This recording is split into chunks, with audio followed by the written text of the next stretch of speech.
안대희 전 대법관은 여러 측면에서 존경을 받는 인사입니다. 국가가 탈출하고 특히 법 질서 확립에 큰 역할을 할 수 있는 분입니다. 문대성 의원은 IOC 위원으로 세계적 체육 엘리트 지도자입니다.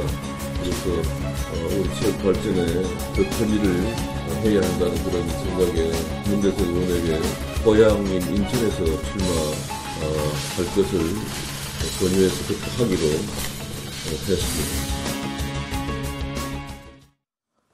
예, 오늘도 여러 가지 이슈 여러분과 함께 고민해 주실 네 분의 전문가 스튜디오에 모셨습니다. 부산 카톨릭대학교 차재원 교수, 숙명여자대학교 미디어학부 강미은 교수, 양지열 변호사, 박지훈 변호사 네 분 나와 계십니다. 안녕하세요. 안녕하십니까. 자, 오늘 재미있는 얘기부터 할까요? 요새 정치만큼 재미있는 게 없는 것 같아요. 예? 아주 국민들에게 웃음과 희망 빼놓고는 다 주는 것 같아요. 예? 예. 자, 그런데 이게 지금 좀 아까 화면에서도 보셨습니다만 예.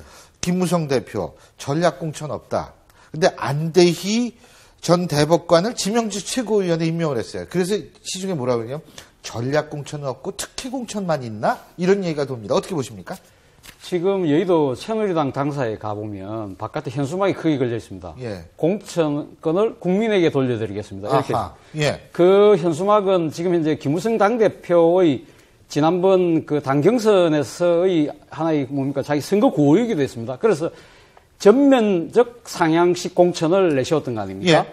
그런데 지금 이제 전면식 상향식 공천이 사실 어느 정도 많이 후퇴가 된 거죠. 그럼에도 불구하고 상향식 공천이라는 그 뼈대는 그대로 살아 있었는데 이번에 지금 이 김무성 대표가 지금 안대희 대법관을 흠질하고 마포로 데리고 오고 또 지금 문대성 의원을 인천 남동으로 가라고 하고 이런 교통 정리를 하는 모습이 과연 그러면 상향식 공천의 룰과 원칙과 부합되느냐? 그 부분에 대해서 상당히 퀘스천 마크가 붙어 있는 거거든요. 그거는 물론 김무성 대표 입장에서는 지금 상대당이 신인을, 이 인재를 영입하고 그러다 보니까 마음이 초조한 관계로 나름대로 당대표는 왜 역할을 안 하느냐? 그런 여러 가지 실책 때문에 그렇게 하신 측면은 있지만 그러나 본인이 지금 내세워왔던 줄기차게 요약했던 상향식 공천과 전략 공천 없다는 그런 원칙을 스스로 허문 거다라는 측면에서 보면 명분도 있고 지금 실리도 잃는 그런 형국이다고 보여집니다. 아니 근데 뭐 명분도 잃고 실리도 잃을 뿐만이 아니고 당내에서의 반발이 엄청나잖아요. 입장 바꿔놓고 생각하면 4년 동안 내가 열심히 여기서 하려고 이제 막 절치부심 와신 상담하고 있는데 갑자기 어느 날 사람 하나 데리고 오더니 그 사람 또 최고위원까지 시키면 좀 그런 거 아니에요? 그렇죠. 더더군다나 이제 최고위원 같은 경우에는 사실 그 장당 나오자마자 아니 같이 지금 경선 거쳐가지고 선수로 뛰어야 되는데 선수 겸 심판 만들자는 얘기냐. 그럼 이거를 누가 어떻게 공정하게 해준다고 하냐. 그럼 너는 빼줄게. 그럼 너는 빼준다 그러면 최고위원은 왜 안 치며 또 다른 것보다도 일단 경선도 일반인들의 어떤 참여 같은 것이 필요한 건데 최고위원이라는 타이틀을 달고 나서는 사람과 당 대표가 직접적으로 모시고 와서 꽃가마 태워서 모셔온 분과 아무리 지역에서 풀뿌리처럼 그동안 4년 동안 열심히 일을 했다고 하지만 그냥 당협위원장이나 색깔을 띠고 있을 때 일반인들의 보기도 그렇고 당내에서 지지도도 그렇고 아무래도 떨어질 수밖에 없죠. 반발이 있을 수밖에 없죠. 저라도 반발하겠습니다. 결국 강승규 당협위원장인데요. 지금 상당히 화가 많이 난 상태입니다. 심판하고 같이 싸우라 하느냐, 뭐 이런 얘기까지 할 정도거든요. 왜냐하면 최고위원이 된다면 사실은 룰을 만들 수 있는 사람이기 때문에 뭐 그런 얘기를 할 수가 있는데 강성규 의원과는 좀 다른 게 18대 의원을 했었거든요. 네. 당선이 됐었고 19대는 본인이 불출마를 지금 했던 그런 상황이고 막 그렇다고 하면 강승규 전 의원이기 때문에 요번에 본인은 나가도 가능성이 있다고 지금 보는 건데 지금 본인 말고 어떻게 광진이나 딴 데 갈 줄 알았는데 마포 갑에 뚝 떨어지는 바람에 지금 깜짝 놀란 상황이고 지금 이 모든 상황에 대해서 제일 받아들이기 힘든 사람은 강성규 전 의원이 아닌가 생각이 듭니다. 당연한 거 아니겠어요? 네. 이제 이 정치판이라고 해서 좀 판이죠. 그럼 뭐 정치계라고 하시겠어요? 예? 매일매일 드라마예요. 네. 정치판이죠. 아침에 눈 뜨면 매일매일 드라마입니다. 네. 한 명 탈당, 또 야당에서 여당 가고 뭐 매일매일 뉴스가 나와서 이게 드라마보다 더 재밌는데 보면 안대희 전 대법관 같은 경우에는 이게 공중전과 지상전의 차이를 좀 생각해야 될 것 같아요. 선거에서 뭐 TV에 많이 나오고 이런 분들은 공중전에 굉장히 유리한 거잖아요. 그러니까 지상전을 굉장히 열심히 해도 공중전보다 좀 약할 때가 많거든요. 그러니까 강승규 전 의원 입장에서는 정말 날벼락이 떨어졌다라고 할 수 있는데 왜 김무성 대표가 이렇게 최고위원까지 줬을까? 최고위원이 되면 TV에 매일 나옵니다.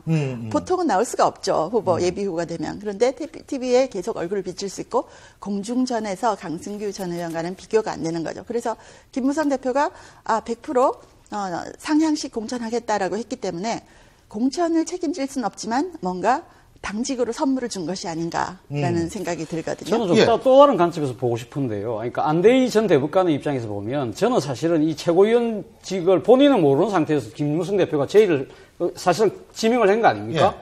그러면 안대희 대법관의 입장에서는 그것을 과연 그대로 받아들여야 되느냐. 그 부분에 대해서는 좀 퀘스천 마크가 있습니다. 사실은 안대희 대법관이 어떤 분입니까? 지난 옛날 대검 중수부장으로서 이 대선 자금을 수사를 해서 엄청난 그 강남과 결기를 가지고 대선 자금을 수사해서 우리나라의 지금 뭡니까 이 선거 자금 자체를 돈 선거 자체를 없앴 장본인이지 않습니까? 그때 팬들이 생길 만큼 그 강단과 결기가 있었던 분인데 이분은 왜 그러면 당에서 꽃감을 태워준다 해도 본인이 거부를 해야죠. 나는 내 정정당당하게 내가 하겠다. 내가 법조인 출신인데 공정성과 정의를 위해서라도 나는 페어플레이 하겠다. 이렇게 만약에 그럼 설사 한다 하더라도 경선이 끝나고 난 뒤에 하겠다. 이런 식으로 대박을 쳤으면 얼마나 좋았을까 하는 생각이 들고 또 한편으로는 문대성 의원 부분도 보면 지금 남동갑에 그 얘기는 좀 이따 하려고 그랬는데 하세요 그냥. 할까요? 예. 네. 그 지금 김무성 대표가 지금 문대성 의원을 지금 보내는 부분에서 돌려막기다는 이야기도 있고 지금 이 문대성 의원이 지난번 총선 불출마 선언을 했지 않습니까? 갑에 자기 지금 현재 지역구인 그런 부분에서 말을 뒤바꾸는 부분에 대해서 일부 언론에서는 이 헐리우드 액션 아니냐는 식으로 비난이 있는데 저는 그런 관점보다도 문대성 의원이 왜 새누리당에서 출당을 당했습니까? 표절 문제 때문에 그렇지 않았습니까? 그렇습니다. 국민대학에서 박사학위를 취소할 정도였거든요. 심각하다는 이야기인데 제가 그러한 부분에 대해서 이런 전력을 갖고 있는 분을 다시 수도권으로 내보낸다? 이 부분에 대해서 새누리당이 한 번쯤 생각해봐야 될 대목이 아닐까요? 제가 지금 차 교수님 말씀하신 부분을 보다 정확하게 말씀을 드리면은요.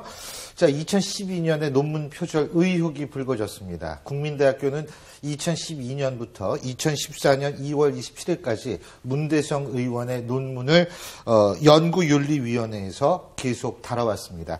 그래서 2014년 2월 27일 날 국민대학교 연구윤리위원회는 문 의원의 박사 논문에 대해서 표절이라는 결론을 내렸습니다. 그리고 3월 달에 문 의원의 박사학위를 취소했습니다. 여기에 대해서 문대성 의원은 학위 논문 취소, 학위 취소 무효 소송을 서울 북부지법에 내게 됩니다. 2014년 10월 16일 서울 북부지법 제12민사부는 문대성 의원의 패소를 판결을 합니다. 그러니까 다시 말해서 학위가 무효임을 다시 판결을 내린 겁니다. 이것이 지금 이제 문대성 의원인데 그 학위 논문 문제는 그렇고요.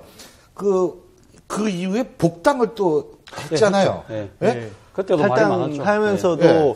복당할 때도 사실 말이 나중에 알려진 거지만 은근슬쩍 2013년에 조용히 복당을 하셨고 그때도 특별한 사과는 없으셨던 걸로 저는 기억을 해요. 근데 문제는 이게 문대성 의원을 바라보는 국민의 시각이 왜 그분이 스타가 됐냐. 다른 게 아니잖아요. 올림픽 나가셔서 페어플레이 정말 돌려차기 하나로 정정당당하게 세계 정상에 올랐었는데 막상 논문을 쓰는 과정에서는 그렇지 못했었고 그 다음에 표절까지 승인이 된 이후에도 어떻게 얘기했냐면 기억합니다. 공부하고 운동하고 병행하다 보니까 그런 것이지 내가 뭘 그렇게 특별히 잘못한 게 없다는 식으로 말씀하셨고 언론에 대고도 아니 기자들은 그렇게 다 정확하게 하느냐라는 식으로 얘기를 하셨어요. 그랬던 분이 또 이번에 또 불출마 선언도 했잖아요. 불출마 선언을 하면서도 또 뭐라 그랬냐면 이렇게 정치판이 거짓과 비겁과 자기 영리만 추구하는지 몰랐다. 그렇게 선언을 하고 나셨는데 덜컥 한 달 만에 돌아오셨네요? 인천 정치판은 안 그럴 수 있죠. 그리고 또 뭐라고 얘기하냐면 핑계를 대시는 거예요. 많은 선배들이 그때 불출마 선언을 할 때도 만류했었고 대표께서도 계속해서 안타깝게 여기셨다.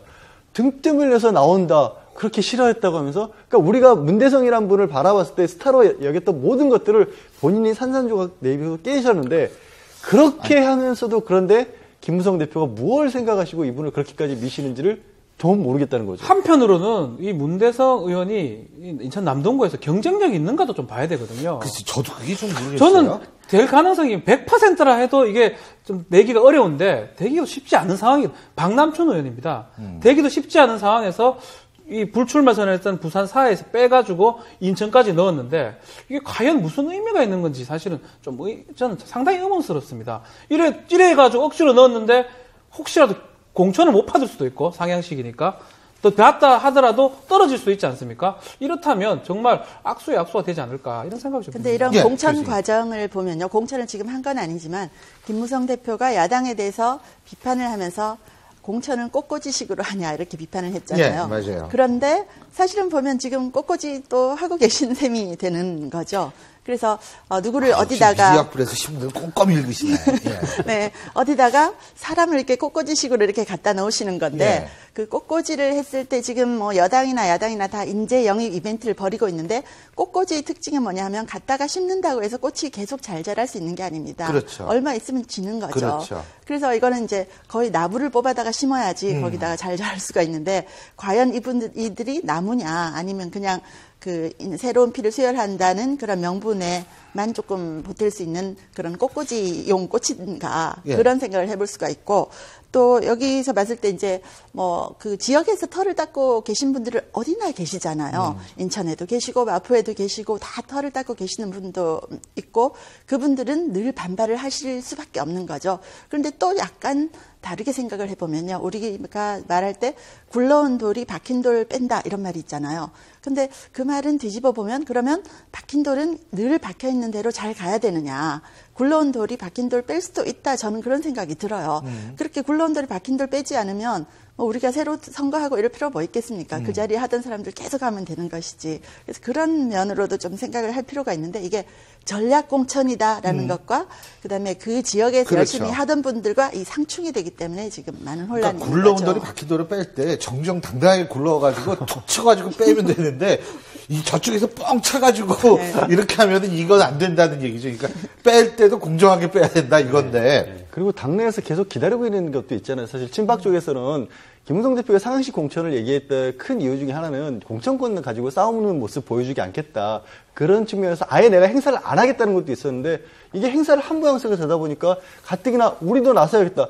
아니 원희철 원내대표하고 얼마 전까지는 인재 영입이냐 영입은 아니다. 인재 등용이다. 영입하고 등용이 뭐가 다르냐 이런 얘기 나올 정도로 지금 심각한 당 내부의 상황이 있는데 저렇게 덜컥 이런 모습을 보여주면 기다리지 않았을까요, 이런 걸? 제 기억으로는 등용에 관련된 이름을 가진 학원은 있었어요, 옛날에. 근데 인재와 관련된 이름을 가진 학원은 없었습니다. 아마 그게 차이가 아닐까 이런 생각이 드는데요. 예, 참, 교수님.